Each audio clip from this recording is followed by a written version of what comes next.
Okay, we're going to walk through the story of the wedding at Cana again, and this will end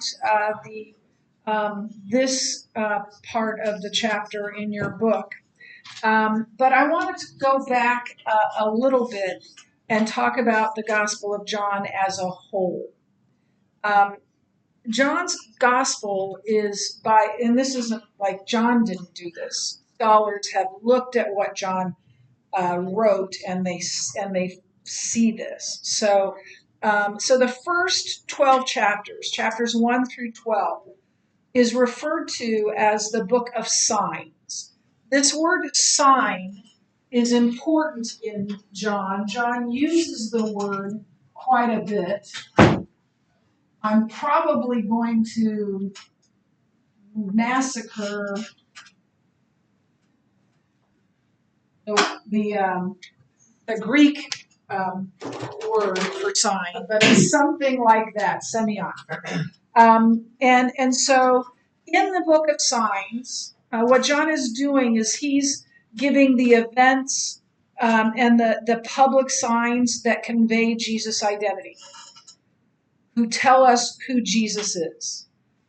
I remember I told you that what John this is me, not any scholars, but to me, the question that John is wanting to answer for us, is who is this guy?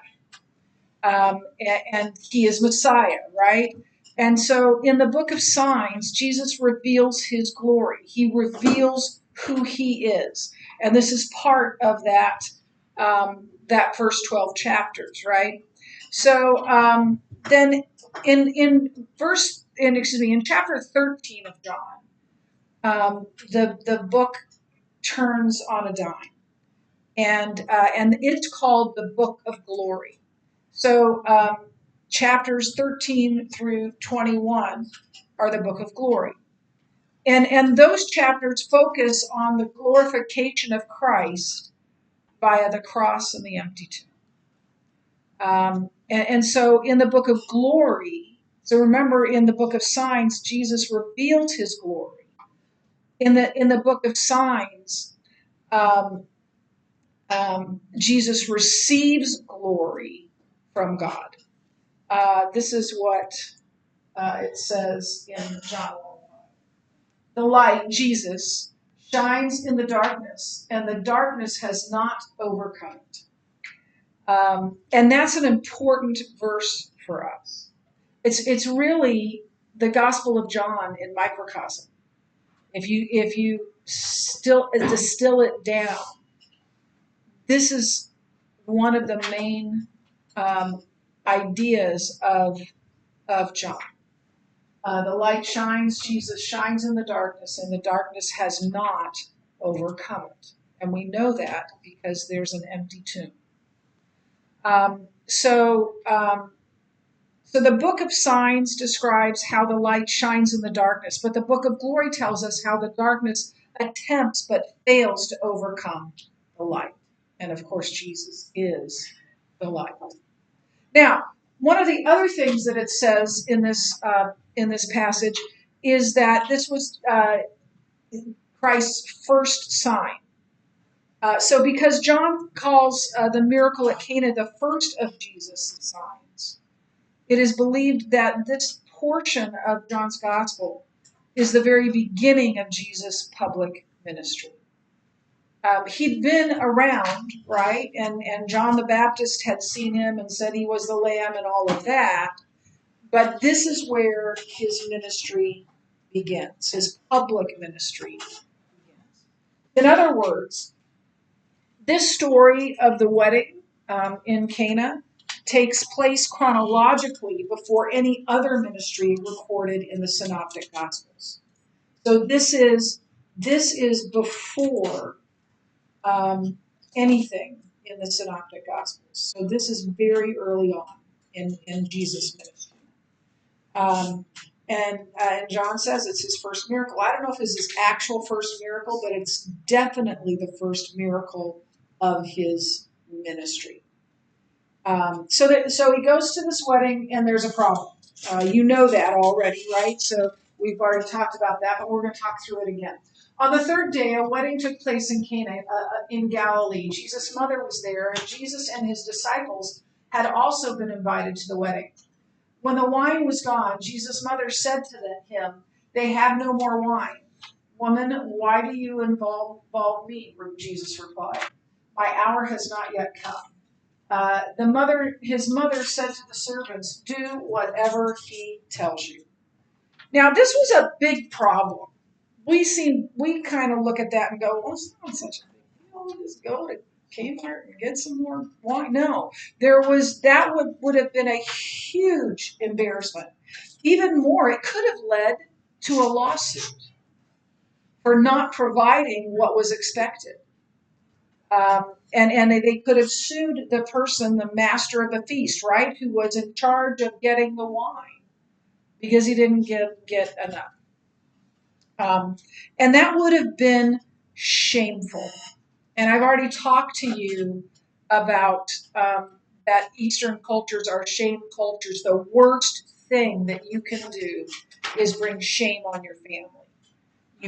That is the one thing that can never happen. So I want to give you a little picture of what I'm saying. So that would have brought dishonor on that whole family, um, and and certainly the person who was in charge. So I don't know if Mary had an official capacity, but she may have had an official capacity at the wedding um, because she thinks she's going to help, right, or find help. Perhaps it was a family member's wedding, or perhaps she was like me and sometimes likes to stick her nose into where it doesn't belong. Either way, Mary seems pretty upset. And the way I read it is more like, "Help! They ran out of wine." Then, "Hey, have you heard those poor schmoes ran out of wine?" I think she's pretty upset. We can't know, obviously, because it's written, but that's what I think. But then Jesus's response. Um, oh, I missed a part. So in her panic, she turns to Jesus.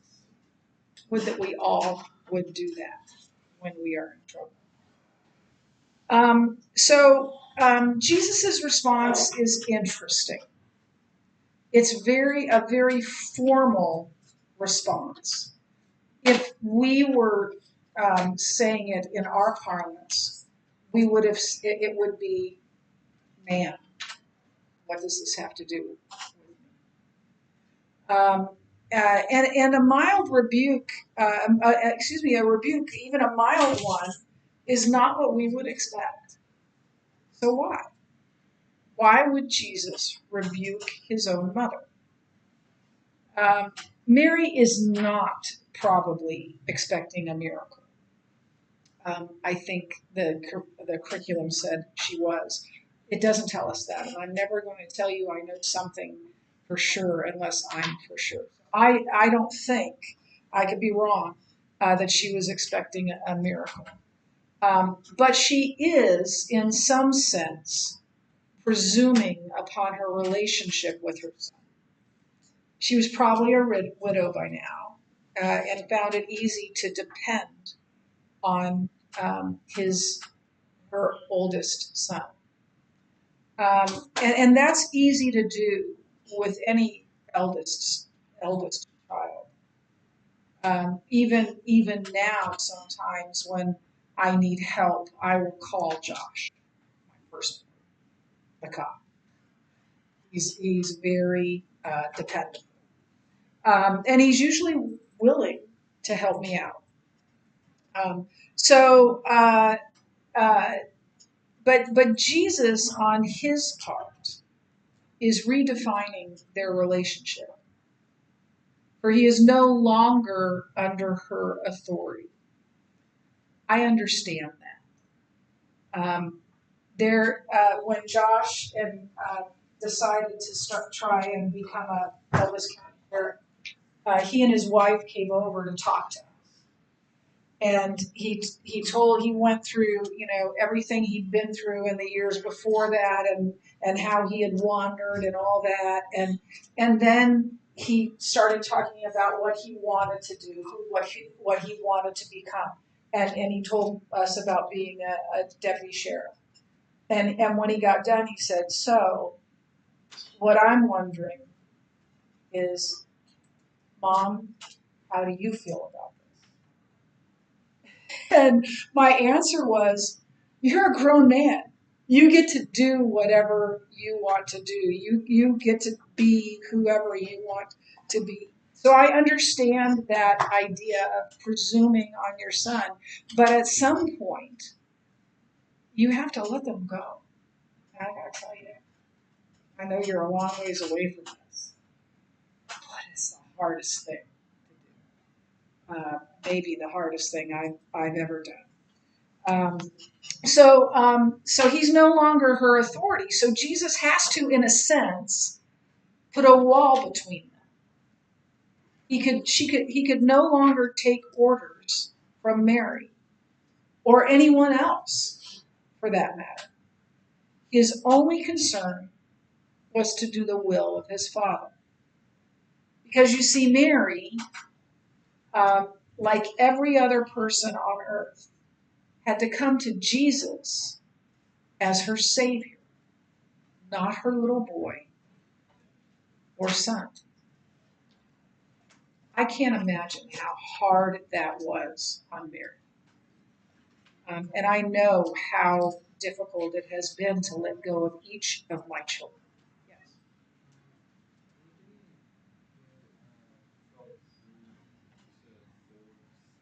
We'll give you a chance to take care of that. Okay. Yeah, I Josh went to the Air Force Academy. I don't know if I've told you that. He ended up deciding to leave, but God made him exactly who He was supposed to make him. But he left, and they gave him a plane trip, and all he was supposed to take was the clothing on his back, and then the day before he went, we weren't allowed to see him, to talk to him, to have any communication with him until October, I think it was, until the basic training of the Air Force Academy was done. And so he the night before he was at a family's house for a couple of days, but the night before he went to the Air Force Academy, he gave me a call. It was the last time I would hear from him or I would communicate with him other than mail for a long time. And we had this short conversation. And I'm sorry, I'm getting emotional. And when I hung up that phone, this guttural howl came out of me that surprised even me. So I understand how hard it is to let go a son, to go into something that you don't understand and might be messy and might be difficult. And I think that's what Mary was feeling. I don't know. I'll ask her when I get to heaven. Maybe not. But it was hard for Mary. You'll understand that someday. And I think as hard as it was for me to let go of Josh, I think that this was infinitely more difficult than that. Now, when Jesus says to her, where is it? "Woman, why do you involve me?" Literally, it is translated, "What to me and to you?" What to me and to you. It was a Hebraic idiom, a saying in Hebrew. And basically what it means is, how does this concern us both? Or what do we have in common here? So here's what Jesus is doing. Jesus is declaring here at the very beginning of his ministry that he is completely free from any kind of human advice, agenda, or manipulation. He will do what his Father tells him to do, ladies. And then he says, "My hour has not yet come." I think I've already told you what the word is in the Greek. It's this word, "Ora." My hour has not yet come. So let's talk about what Jesus means when he says that. John uses that word intentionally, I believe. He could have, when oh, wait a minute. My hour has not yet come. And that's an important word in John. And it refers to the hour of Jesus' glorification via the death via the cross and the empty tomb. It's what's called prolepsis.